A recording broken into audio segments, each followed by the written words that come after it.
आप सभी को नमस्कार एवं जय श्री राम। आज हम बात करेंगे उत्तर भारत में जन्म लेने वाले एक ऐसे महान संत के बारे में जिन्होंने विश्व के कई जीवों को मुक्ति का मार्ग दिखाया। वो संत हैं संत कबीरदास जी महाराज। यदि हम उनके जन्म के विषय में बताएं तो सुनने में आया है कि संत कबीरदास जी महाराज ने एक विधवा ब्राह्मणी के गर्भ से जन्म लिया था। लोक निंदा के भय से उन्होंने कबीरदास जी को काशी के एक तालाब में फेंक दिया था। नीरू नाम के एक जुला और नीमा उनकी पत्नी ने जब एक बालक को तालाब के पास रोते हुए देखा तो उन्होंने उसे उठाकर घर लिया और घर लेने के बाद कबीरदास का पालन पोषण किया।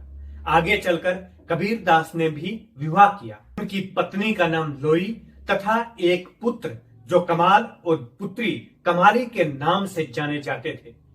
संत कबीरदास जी जन्म से ही धर्मनिष्ठ, कर्मनिष्ठ और सन्यासी का योग लेकर आए थे।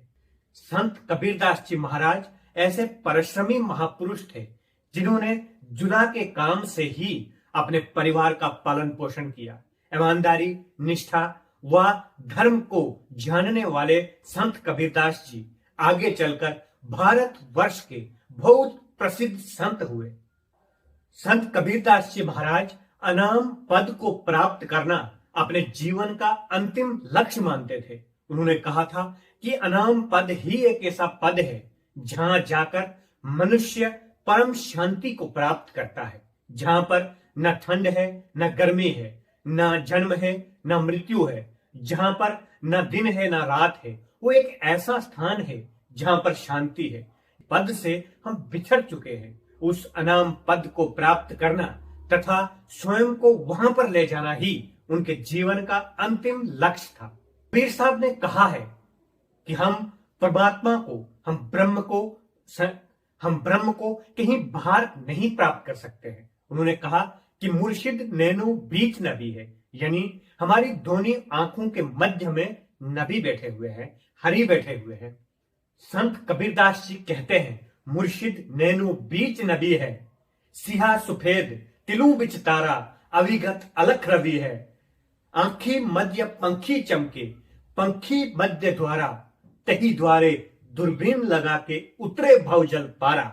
अर्थात कि दोनों आंखों के मध्य में दूरबीन लगाकर यानी ध्यान लगाकर एक टक देखते हुए, जिस प्रकार भगवान श्री कृष्ण ने भी कहा है कि नासाग्र पर एक टक देखते हुए ध्यान लगाकर हम अपने अंतःकरण में प्रवेश करके परमात्मा को खोज सकते हैं, स्वयं को जान सकते हैं। यही बात कबीर साहब ने भी कही कि हमें दोनों आंखों के मध्य में दूरबीन लगाकर अंदर प्रवेश करना है। इस बात को समझना बहुत कठिन है। ये बहुत सूक्ष्म ज्ञान है जिसमें उन्होंने कहा है कि आंखी मध्य पंखी चमके, पंखी मध्य द्वारा, तही द्वारे दूरबीन लगा के उतरे भवजल पारा। अर्थात कि बिंदु के रूप में जो तारा चमक रहा है उसी तारे को द्वार बनाकर वही हमारे मोक्ष, शांति व अनाम पद तक पहुंचने का द्वार है। उस द्वार संत कबीरदास जी ने यदि परमात्मा की व्याख्या की बात हम करें तो उन्होंने परमात्मा को निराकार कहा है। उन्होंने कहा है कि परमात्मा का कोई रूप नहीं है और उसे किसी रूप में हम नहीं जान सकते, उसे हम किसी नाम में नहीं जान सकते, क्योंकि परमात्मा निर्गुण निराकार है। परमात्मा को वही अनुभव कर सकता है जो ध्यान के माध्यम से उस स्थिति को प्राप्त करता है। कबीर साहब ने कहा है, जो कोई निर्गुण दर्शन पावे, प्रथम सुरति जमावे तिल पर, मूल मंत्र गाहिलावे, गगन गरजे दामिनी दम के, अनहद नाद बजावे।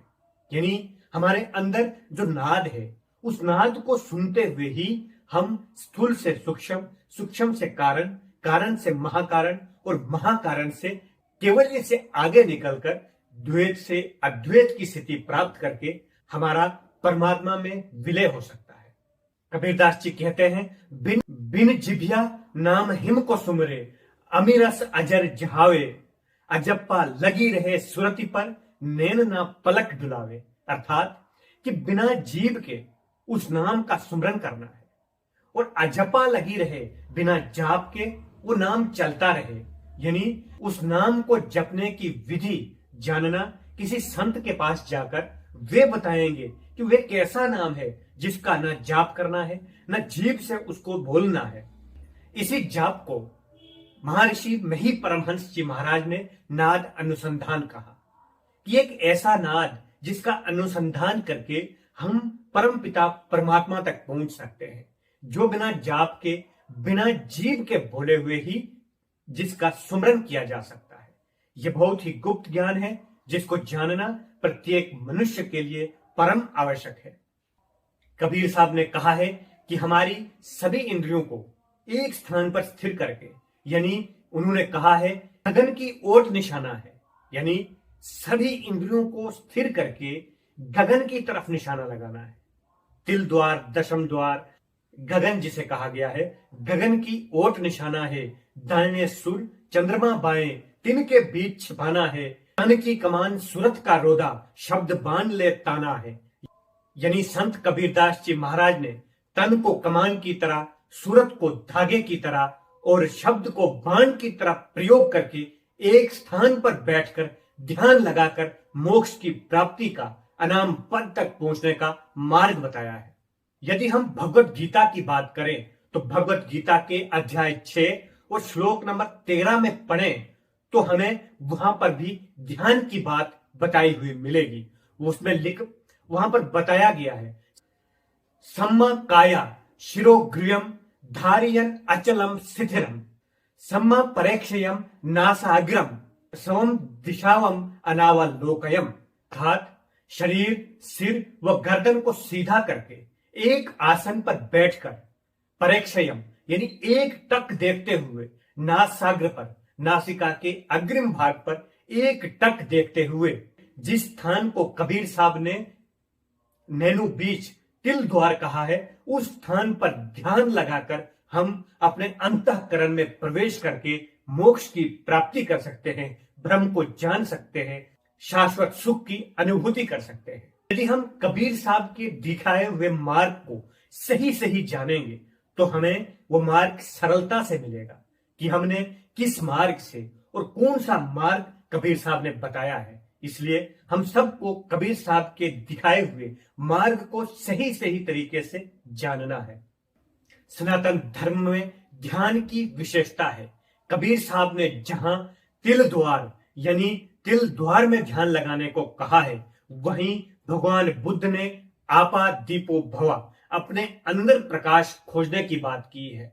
वहीं भगवत गीता में नासाग्र पर ध्यान लगाने को कहा है, तो रामकृष्ण परमहंस जी महाराज ने एकांत में बैठकर ध्यान लगाने को कहा है। इसी प्रकार महर्षि मही परमहंस जी महाराज ने मानस जप, मानस ध्यान, दृष्टि साधना यानी शून्य ध्यान के साथ साथ नाद अनुसंधान, जो अपने अंदर नाद है उसको सुनते हुए अंदर प्रवेश करने के लिए कहा है।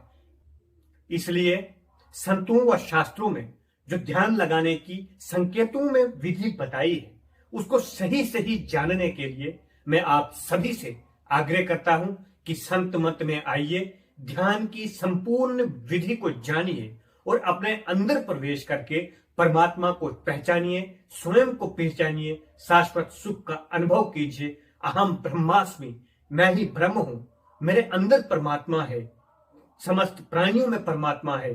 इस प्रकार के भाव को सत्य साबित करने के लिए ध्यान की विधि को जानिए, हम सब का जीवन धन्य हो जाएगा।